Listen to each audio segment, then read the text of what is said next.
nidaamka daryeelka caafimaadka ee waddanka Uganda ayaa waxaa laga sameeyay horumarkaas oo ay sababtay qalab caafimaad oo ugu deeqay dawladda waddanka Shiinuhu sida cisbitaalka Shiinuhu maalgeliyay ee China Uganda Friendship Hospital kaasoo ah cisbitaal ay dawladda Shiinuhu dhistay 2012 iyada oo loogu talagalay inuu u bixiyo adeegyo caafimaad oo takhasus sare leh dadka maxalliga adeegaas oo ay ku jirto qalliino lacag la'aan ah hooyadan oo lagu magacaabo Caroline Nyocho oo iyadu ilmo ku dhashay cisbitaalkaasi ayaa sheegtay sidan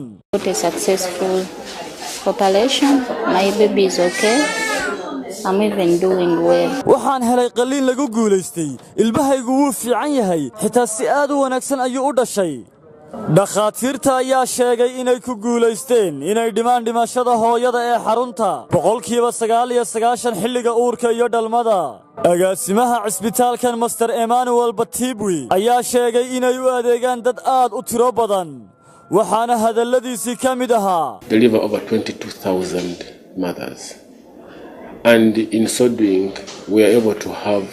over 99. waxaanu awood u leenahay inaanu u shaqeyno in ka badan 7,000 oo bukaan ah kiisaska dhalmada ayaa ka badan 22,000 oo hooyo sanadkiiba sidaas oo ay tahay in ka badan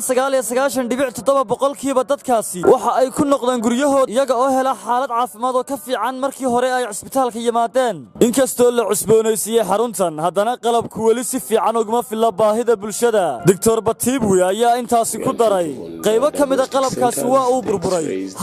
waxaan u baahanahay inaanu bedelo si aan u xaqiijino adeega haddaba si wax looga qabto arrinkaasi ayaa dawladda Shiinuhu dhawaan ugu deeqday sahay isugu jirta daawooyin iyo qalab wasaaradda caafimaadka ee waddanka Uganda Saciid Ahmed Tamrayse telefishinka caalamiga Star